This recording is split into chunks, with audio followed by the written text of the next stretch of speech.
محترم ناظرین، جب سے دنیا قائم ہوئی ہے حضرت آدم علیہ السلام کی نسل بڑھتی اور پھیلتی گئی ہے۔ انسان دو حصوں میں تقسیم ہو گیا، کسی نے نیکی کی راہ اختیار کی تو کسی نے بدی کا راستہ اپنایا۔ جس نے نیکی اختیار کی وہ صراط مستقیم پر رہا، جس نے بدی کا راستہ اختیار کیا وہ اللہ کے غضب میں آ گیا۔ صراط مستقیم پر چلنے والوں کی تعداد ہمیشہ کم رہی، گمراہ انسانوں کی تعداد ہمیشہ زیادہ رہی ہے۔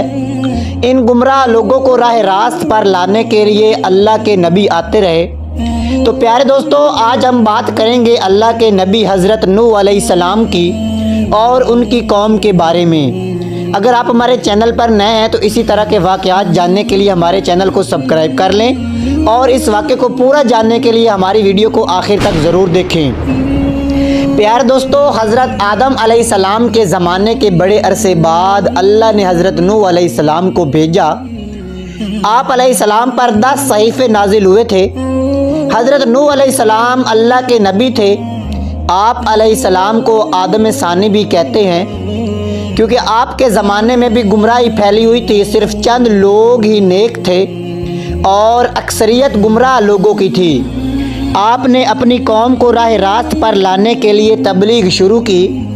وہ لوگ ہر قسم کی برائیوں میں مبتلا تھے، چوری، بے ایمانی، امانت میں خیانت کرنا، جھوٹ بولنا، شرمناک کام کرنا، ماں باپ کی خدمت نہ کرنا، کمزوروں کو حقیر سمجھنا، غریبوں کو دھتکارنا، جھگڑا کرنا، قتل کرنا، دوسرے کا مال چھیننا عام بات تھی۔ پیارے دوستو، امراء اور سرداروں کا طبقہ غریبوں کو بھی پریشان کرتا تھا۔ اس کے علاوہ وہ لوگ بتوں کی پوجا بھی کرتے تھے، بتوں کو خدا کا درجہ دے رکھا تھا۔ ان کا خیال تھا کہ اگر بت کی پوجا نہ کی جائے تو بت ناراض ہو جائیں گے۔ ان کے نزدیک جو بت کی پوجا نہیں کرتا وہ جاہل اور احمق ہے۔ انہوں نے 4 بت بنا رکھے تھے جن کے نام ود، سوا، یغوث، نصر تھے۔ تو پیارے دوستو، حضرت نوح علیہ السلام اپنی قوم کو دعوت حق دیتے، اچھے کاموں کرنے کا حکم دیتے، برے کاموں سے روکتے۔ وہ کہتے کہ بتوں کی پوجا نہ کرو، صرف ایک اللہ کی عبادت کرو جو سارے جہان کا پروردگار ہے۔ وعظ و نصیحت کی غرض سے ایک روز آپ علیہ السلام نے ضیافت کا اہتمام کیا۔ ضیافت میں ہر حیثیت اور طبقہ کے لوگ شریک تھے۔ آنے والے مہمانوں میں غریب بھی تھے، امیر اور سردار بھی تھے۔ صاحب حیثیت اور سردار غریبوں کے ساتھ اٹھنا بیٹھنا پسند نہیں کرتے تھے، انہیں حقارت سے دیکھتے تھے، نفرت کرتے تھے۔ لیکن حضرت نوح علیہ السلام نے سب کو یکجا کر دیا۔ لوگوں نے ضیافت کے اہتمام کا سبب دریافت کیا تو آپ علیہ السلام نے فرمایا، بھائیو، ہماری قوم کے لوگوں میں بگاڑ پیدا ہو گیا ہے۔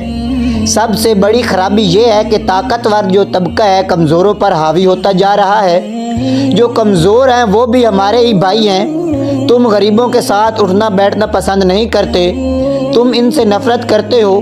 ان میں جو بھوکا ہوتا ہے تم کھانا نہیں کھلاتے، اگر کوئی پیاسا تم سے پانی مانگتا ہے تو تم پانی نہیں پلاتے، اگر کوئی بیمار ہو جاتا ہے تو تم ان کی عیادت نہیں کرتے، تم اپنے ماں باپ کی خدمت نہیں کرتے، دوسروں کا مال ناجائز طور پر کھاتے ہو، دوسروں کی ملکیت پر قبضہ کرتے ہو۔ یہ تمام شیطانی کام ہیں۔ اس کے علاوہ تم اپنے ہاتھوں سے بنائے ہوئے بتوں کی پوجا کرتے ہو۔ یہ بت تو تمہاری ہی مخلوق ہیں اور یہ تو تم سے بھی کم تر ہیں، بلکہ یہ کہاں کی عقل مندی ہے۔ میں تمہیں ایک بڑے عذاب کی خبر دینے آیا ہوں۔ مہمانوں میں سے ایک شخص نے کہا، عجیب شخص ہے، ہمیں کہنے چلا ہے کہ ہم اپنے معبودوں کو چھوڑ دیں، عبادت نہ کریں۔ تو حضرت نوح علیہ السلام بولے، میں یہ نہیں کہتا کہ عبادت چھوڑ دو، عبادت کرو صرف اس ہستی کی جس نے ساری دنیا پیدا کی ہے، جو مارتا ہے اور جلاتا ہے۔